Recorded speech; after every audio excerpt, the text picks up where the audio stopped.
आर्य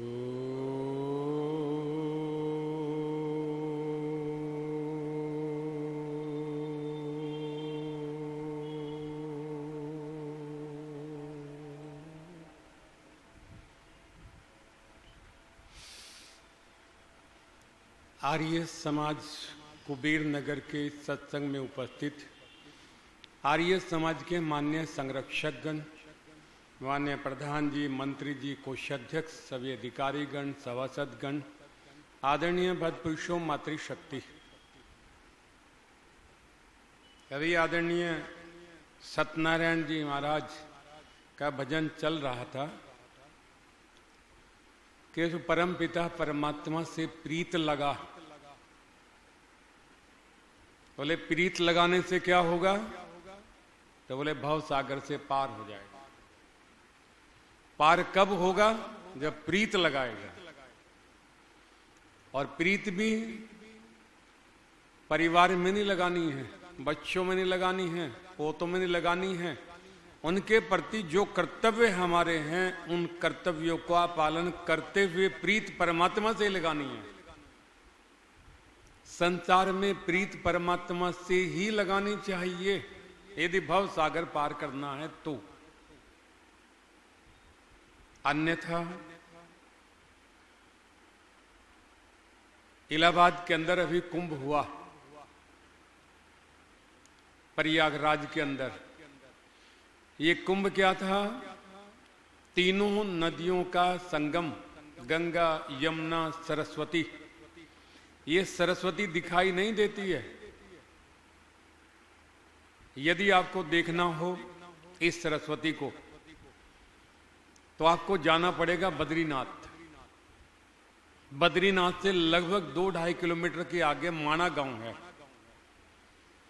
और माणा गांव से लगभग 7 किलोमीटर आगे जहां ऋषि ध्यान जी महाराज भी गए हैं। कभी उनके जीवन चरित्र को पढ़ना आप। बद्रीनाथ मंदिर में वो रहा करते, रुकते थे सच्चे योगियों की तलाश में। वहां से वो माणा गांव गए। ये माणा गांव भारतीय सीमा का सबसे आखिर का गांव है। माणा गांव में ही पहाड़ के अंदर एक छोटी सी गुफा है जिसे कहते हैं व्यास गुफा। वहां के लोगों की मान्यता है कि इस व्यास गुफा में बैठ करके ही व्यास जी ने कितने ही ग्रंथों का लेखन किया।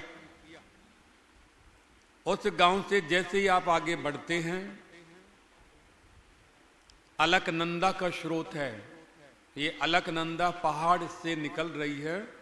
इसका उद्गम स्थल वहां पर है और वहां पर आप देखेंगे इस अलकनंदा के ऊपर जो पुल बना हुआ है वो सरकार के द्वारा पुल नहीं बनाया गया, गांव वालों के द्वारा पुल नहीं बनाया गया। एक बहुत बड़ा पत्थर उसके ऊपर रखा हुआ है, वो पुल का काम करता है। माणा गांव के लोगों से मैंने पूछा ये पुल किसने बनाया? तब वो कहते हैं कि महाभारत का वो समय जब अज्ञातवास के अंदर ये पांडव भ्रमण पर थे तब वो इधर आए थे और इस अलकनंदा को पार करना था। पुल था नहीं, पानी में था, बर्फ के पिंड थे। तब वो कहते हैं कि भीम ने एक बहुत बड़ा पत्थर उठाया, उठा करके इसको रख दिया। ये वही पत्थर है, इसलिए उस पुल का नाम है भीम पुल।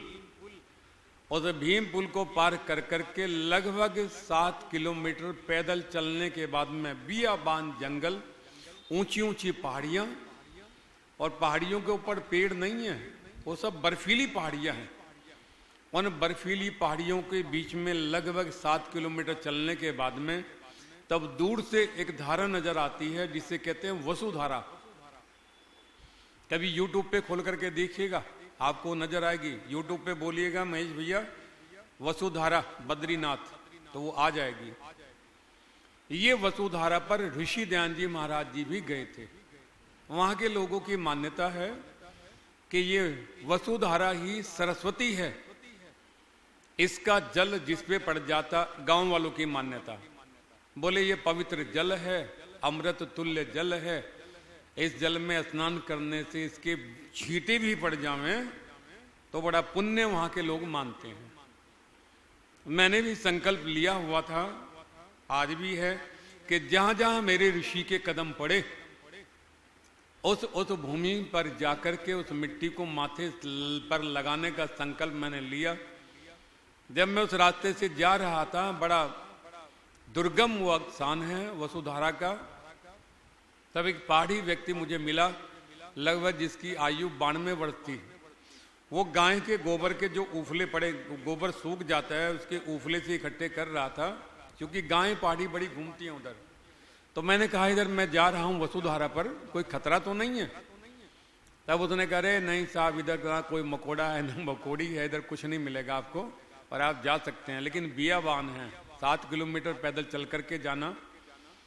मैं अकेला ही था और कोई साथ में चलने वाला था ही नहीं इतनी दूर।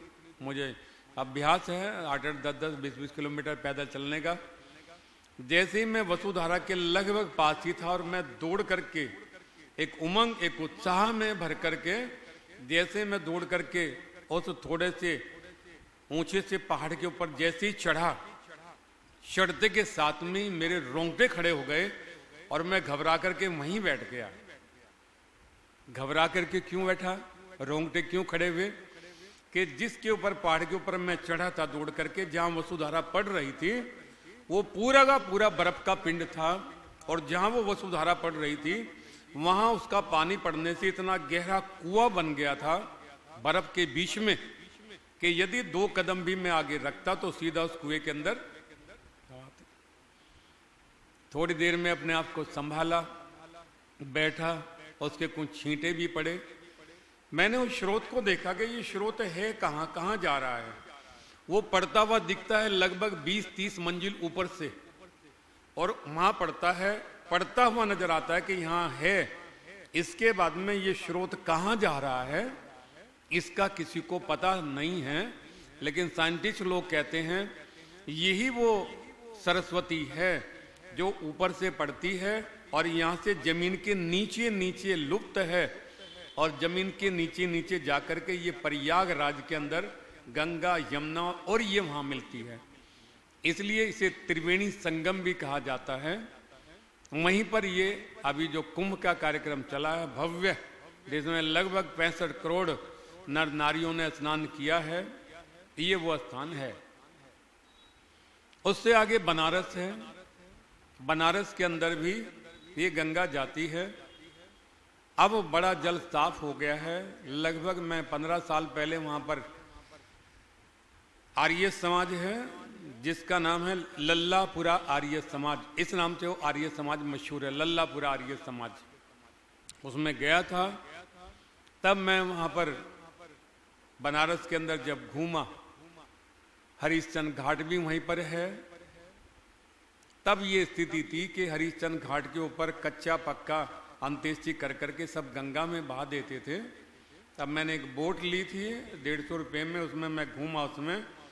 तब वो केवट बोला, वो आचार्य जी इसमें हाथ धो लो, आचमन करो।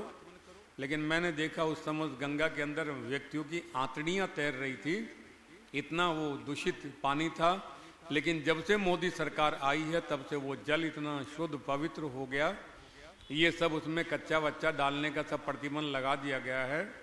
वहीं बनारस के अंदर बहुत सारे पंडे हैं जो नावें चलाते हैं, नाविक हैं, केवट हैं।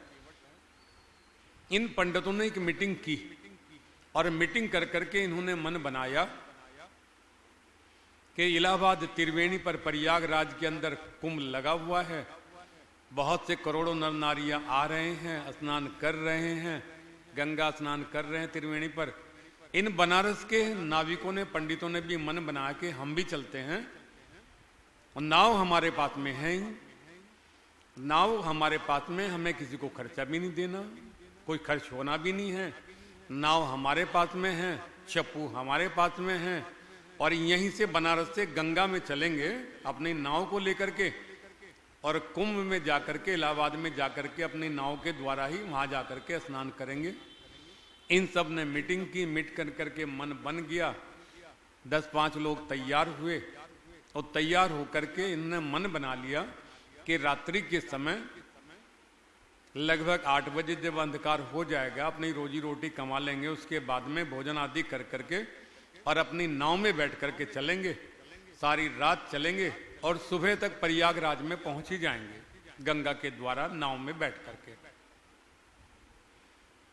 भोजन आदि कर करके ये सब इकट्ठे हुए और इकट्ठे होकर के एक नाव में बैठ गए और नाव में बैठ करके सबने सिस्टम बना लिया, 1 घंटा तुझे चप्पू चलाने हैं, 1 घंटा तुझे चलाने हैं।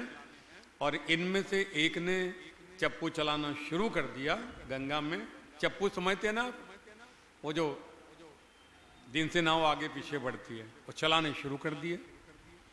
एक ने चलाने शुरू करे, जब ये थक गया तो दूसरे का नंबर आ गया। ये चप्पू भी चलाते हुए जा रहे हैं और भजन गीत भी गाते जा रहे हैं। पूरब का इलाका है तो वहाँ लोग बड़े गाते हैं, गंगा के गीत गाते, यमुना के गीत गाते, गुनगुनाते हैं। ये गीत भी गाते हुए उसमें गंगा, उसमें नाव में बैठे हैं, चप्पू भी चला रहे हैं, बड़े आनंद में।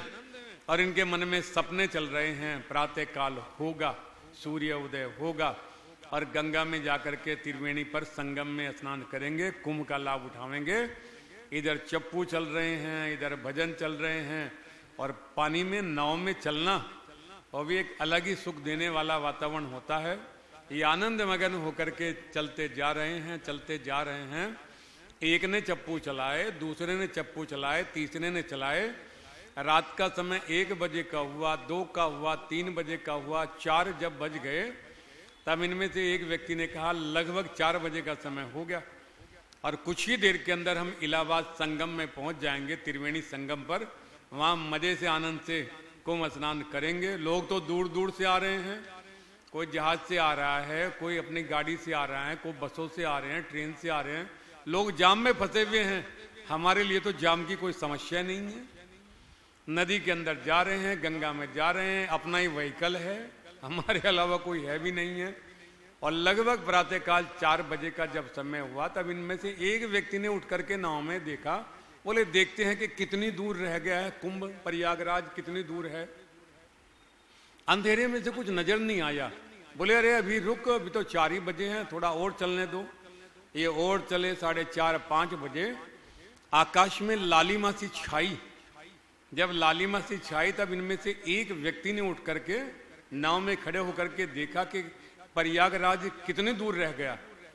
ये खड़ा हुआ, फुट करके इसने देखा, नजरें दौड़ाई, दूर दूर तक देखा। इसे लगा कि कहीं मैं सपना तो नहीं देख रहा हूं। इसने फिर आंखों को मला और आंखों को मल करके फिर इसने गौर से देखा चारों तरफ।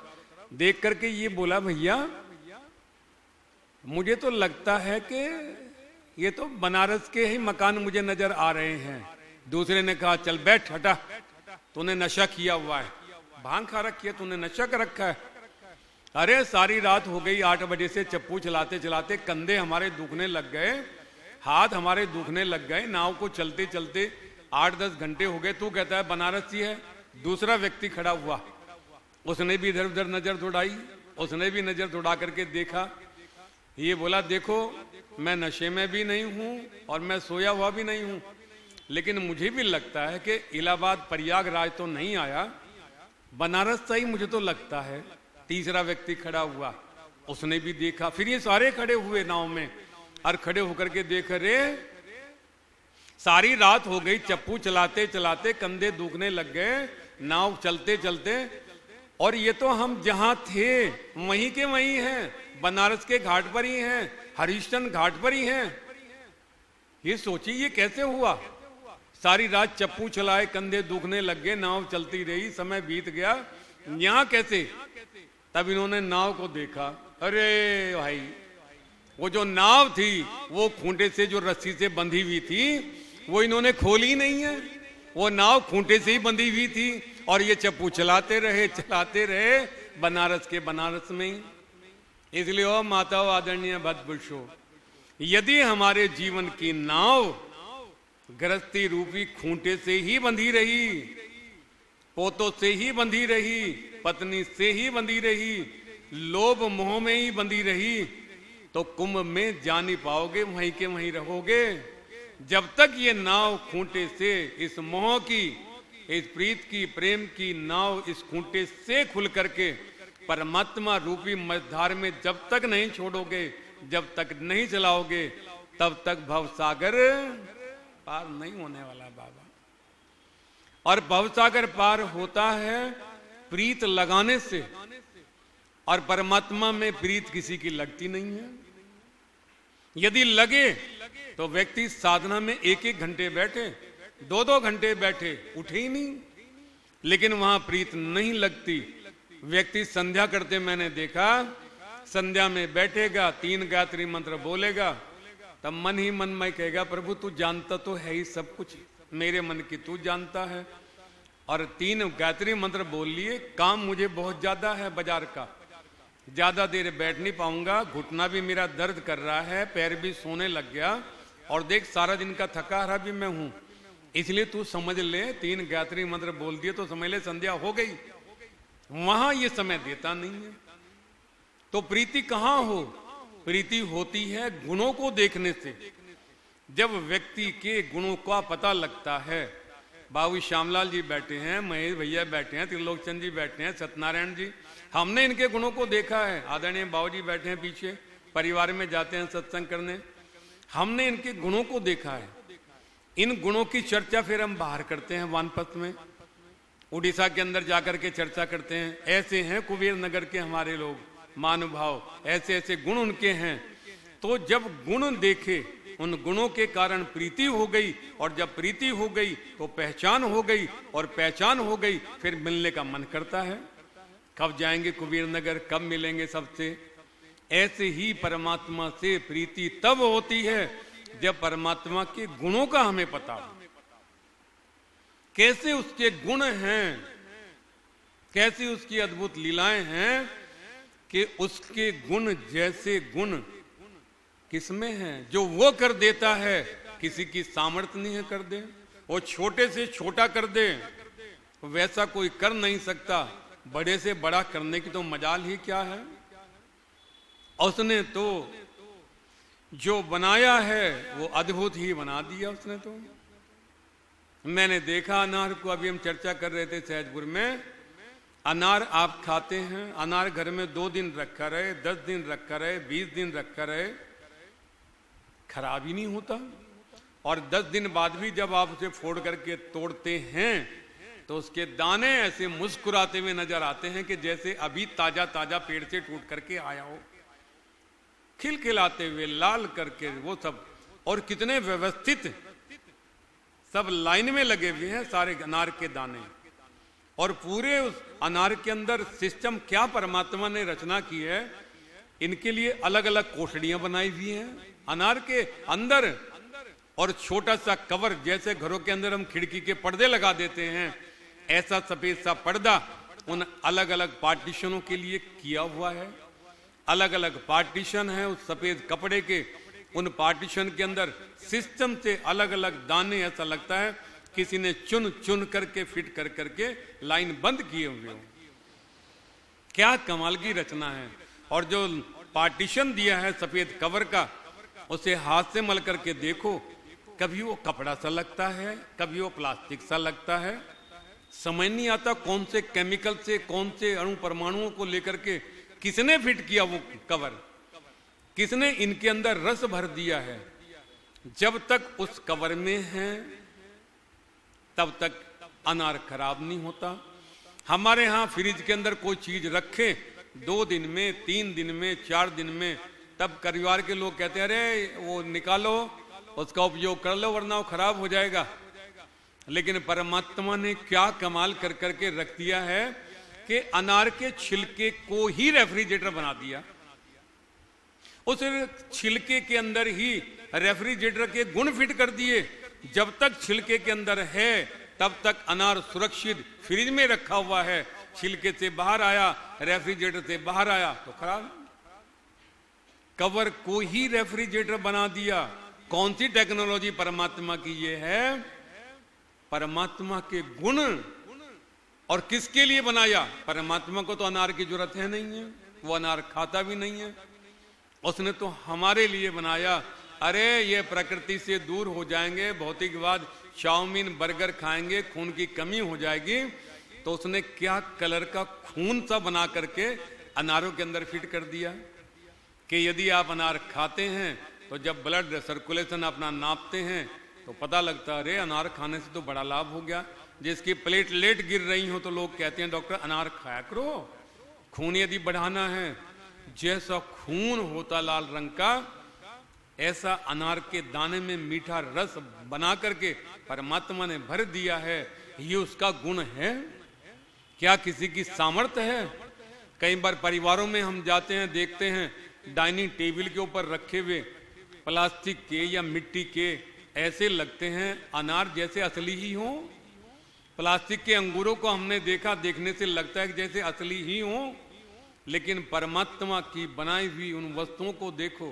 उसे पता था कि ये व्यक्ति धीरे धीरे संयम से काम नहीं करेगा, गरम के ऊपर ठंडा खा लेगा, ठंडे के ऊपर गरम खा लेगा, दांत इसके सुरक्षित रहेंगे नहीं, दांत से मुंह खाली हो जाएगा, पोता हलवा बना करके देगा नहीं है, पत्नी हलवा बना करके देगी नहीं है। तब परमात्मा ने क्या हलवा बना करके तैयार कर दिया, केला बना करके रख दिया, और केले के अंदर भी उसका कवर को रेफ्रिजरेटर बना दिया। जब तक केला उस रेफ्रिजरेटर कवर के अंदर है तब तक वो हलवा सुरक्षित है। उस रेफ्रिजरेटर से बाहर निकला खराब होने लग जाता। और कितना मीठा हलवा, कहां से चीनी लेकर के आया परमात्मा, कौन सी शुगर मिल से खरीदी उसने चीनी, उसके अंदर मिठास भर करके रख दी। व्यक्ति जब खाता है तो उसे दांतों की जरूरत होती नहीं है, दांतों का प्रयोग इसमें करना ही नहीं पड़ता, मुंह में रखें तो अपने आप, और हानिकारक नहीं, लाभ ही लाभकारी है। क्या टेक्नोलॉजी परमात्मा प्रभु, तेरी दया कितनी बरस रही है कि तूने सबके पालन पोषण करने का इंतजाम इनके आने से पहले ही कर करके रख दिया था। मनुष्य को बाद में भेजा, पहले उसके भोजन का, उसके दूध का, उसके लिए मिठाई का इंतजाम कर दिया। आप कहेंगे मिठाई का इंतजाम कर दिया? हाँ, इस संसार में सबसे पहले मीठे का अनुभव यदि मनुष्य ने किया तो वो शहद का किया। मनुष्यों को संसार में भेजने से पहले परमात्मा ने मधुमक्खियों को भेज दिया था। मधुमक्खियों को भेजा, मधुमक्खियों ने छत्ता बनाया, छत्ते के अंदर शहद बनाया, और तब मनुष्य इस संसार में आया। तब शहद अनुभव कर करके, शहद खा करके उसने अनुभव किया ये मीठा है, ये मिठाई है। और शहद ही ऐसा है जो लगभग 3000 वर्षों तक यदि शुद्ध शहद है खराब नहीं होता है, शुद्ध यदि शहद है। और ये शहद याद रखना शुगर नहीं करता, क्योंकि भगवान का शुक्र है इसमें, उसकी दया है इसमें। उसने मधुमक्खियों को बनाया, उन्हें टेक्नोलॉजी दी कि जाकर के शहद बनाओ। मक्खियां और भी होती हैं, शहद वाली भी मक्खियां होती हैं, एक गंदगी वाली मक्खी होती हैं, दोनों के स्वभाव अलग अलग हैं। ये गंदगी वाली मक्खी गंदगी पर ही बैठती है, वहां से गंदगी उठा करके दूसरी जगह परोसती है, यहां से वहां, वहां से यहां, इधर उधर उस गंदगी को उठाती परोसती है। लेकिन शहद वाली मक्खी यदि बैठेगी तो फूल पे ही बैठेगी, उसमें से अच्छा शुद्ध पराग ही लेगी, मिठास ही लेगी, और उसे परोसेगी नहीं, उसे जा करके अपने छत्ते में संग्रह करेगी, उसका शहद बनाएगी। गंदगी की मक्खी, शहद की मक्खी। इसलिए ऋषि लिखते हैं कभी कभी अपने स्वभाव को परमात्मा के बनाए हुए इन जीवों से भी मिलान कर लिया करो। बोले उससे, बोले अपने व्यवहार को ठीक करने के लिए। बोले इसमें व्यवहार ठीक करना कैसे? तब ऋषि संकेत करते हैं कुछ लोगों का स्वभाव गंदगी की मक्खी वाला होता है और कुछ लोगों का स्वभाव शहद की मक्खी वाला होता है। कुछ लोगों का स्वभाव है गंदगी पर ही बैठना, गलत विचारों को ही सुनना, ईर्ष्या चुगली निंदा ही सुनना और उसे बढ़ा करके आगे परोस देना, उसकी चुगली निंदा सुन करके दूसरे के आगे फैलाना, फिर आगे बढ़ाना। ये गंदगी की मक्खी का काम है। ऋषि संकेत करते अपने स्वभाव को ऐसा मत बनाओ। बोले फिर कैसा बनाओ? बोले जैसे शहद वाली मक्खी है जो फूल पर ही बैठती है। आपका उठना, आपका बैठना सज्जन लोगों के बीच में हो, सत्संगियों के बीच में हो, जहाँ वेद की चर्चा होती हो, परमात्मा की चर्चा होती हो, आत्मा की चर्चा होती हो, प्रकृति की चर्चा होती हो, वहां बैठना। जब वहां बैठोगे तो वहां से अच्छाई ही मिलेगी, मिठास ही मिलेगा, शहद ही मिलेगा। इसलिए अपने व्यवहार को मिलान करो कि तुम्हारा स्वभाव गंदगी की मक्खी पर बैठने वाला है, यह शहद की मक्खी वाला है। शहद की मक्खी संग्रह करती है, औषधि रूप है ये शहद, जो बिगड़ता नहीं है। इसीलिए ऋषि ध्यान जी महाराज ने संस्कार विधि से लिखा कि जब बच्चे का जन्म हो तब माता पिता को चाहिए कि वो सोने की सलाखा लेकर के शहद में डुबो करके जीवा पर ओम लिखे। शहद से लिखने के लिए कहा। मैंने कहा प्रभु दूध से लिख दें, मलाई से लिख दें, पानी से लिख दें। ऋषि लिखते ना शहद से ही लिखो। अब बोला शहद से क्यों लिखें? बोले शहद मीठा है, हानिकारक नहीं है, 3000 वर्षों तक खराब भी नहीं होता है। मैं बोला फिर जब ऋषि संकेत करते तब माता पिता अपनी संतान की जीवा पर शहद से लिखते हुए संकेत करते हैं, हे बेटा तेरा जीवन शहद की तरह से मीठा बोलने वाला हो, तेरी वाणी से मिठास ही निकले। तू अपनी जीवा पर शहद लगा करके ही बोलना, मिर्ची लगा करके कभी नहीं बोलना। बोले यदि शहद लगा करके बोले तो, शहद की मिठास से बोले तो, क्या ऋषि संकेत करता तब तेरे संसार में मित्र बनेंगे, तेरे सखा बनेंगे, तेरे सहयोगी बनेंगे, तेरे साथ में सहयोग करने वाले बनेंगे।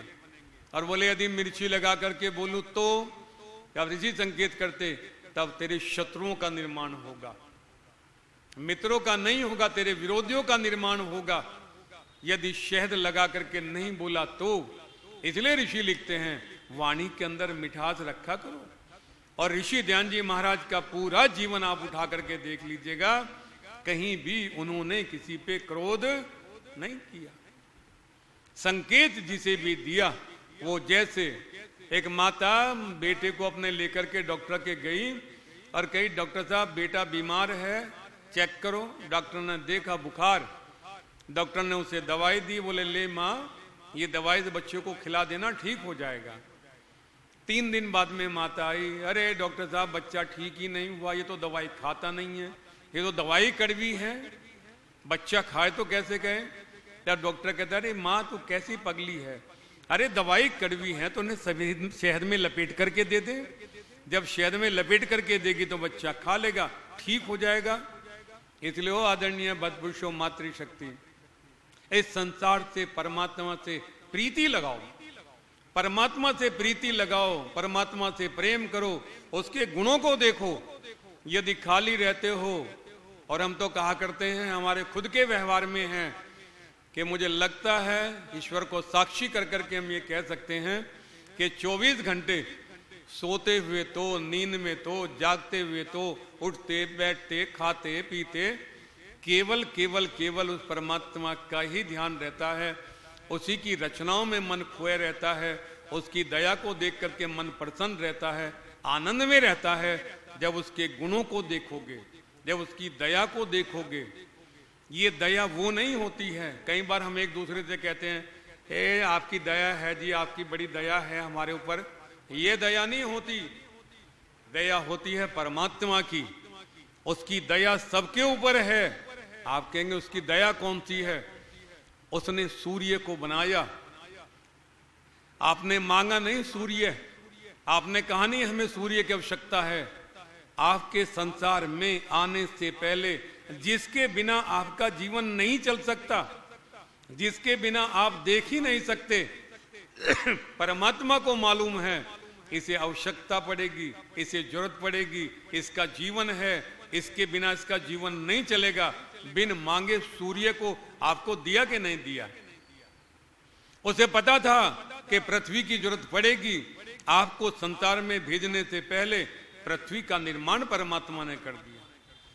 सूर्य चंद्रमा का निर्माण आप मंत्र पढ़ते हैं संध्या के, समुद्रादर्णवादधि संवत्सरो अजायत अहोरात्राणि परमात्मा ने रात दिन बनाए, सूर्य को बनाया, समुद्र को बनाया, पृथ्वी को बनाया, चांद तारों से सारी सृष्टि को सजा करके रख दिया। परमात्मा की दया। आपने मांगा नहीं चंद्रमा को, उसने दिया। आपने मांगा नहीं जल, उसने दिया। आपने मांगी नहीं वायु, उसने दी। आपने फल फ्रूट पेड़ पौधे मांगे नहीं हैं, उसने दिए। आपकी आवश्यकता के वो सारे साधन जो आपने मांगे नहीं थे, आपके मांगने से पहले ही, आपको संसार में भेजने से पहले ही आपके आवश्यकता के सब साधन परमात्मा ने पहले ही दे दिए थे। ये परमात्मा की दया है। सब उसने दे दिए, से प्रेम भेंट कर दिए।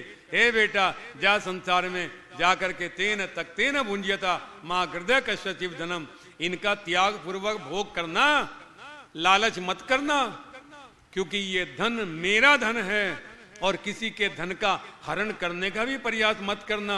ये धन भी उसका धन नहीं है। इन सब धनों का स्वामी यदि कोई है तो मैं परमपिता परमात्मा परमेश्वर ब्रह्म हूं।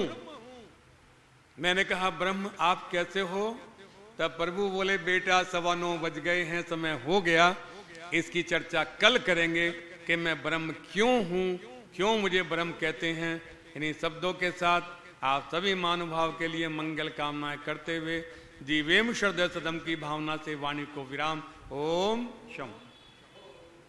ओम देव शांति अंतरिक्ष गुम शांति पृथ्वी शांति राप शांति रोषधय शांति वनस्पतय शांतिर्विश्वे देवा शांति ब्रह्म शांति सर्वं शांति शांतिरेव शांति श्यामा शांतिरेधि।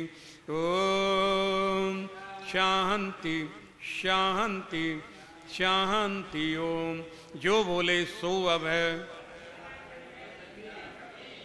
महर्षि दयानंद की, स्वामी विरजानंद की, स्वामी श्रद्धानंद की, पंडित लेखराम की, मर्यादा पुरुषोत्तम श्री राम की, योगी राज श्री कृष्णचंद महाराज की, देश के शहीदों की, भारत माता की, गौ माता का, आर्य समाज, वेद की ज्योति, ओम का झंडा, बोले सत्य सनातन वैदिक धर्म की वैदिक ध्वनि।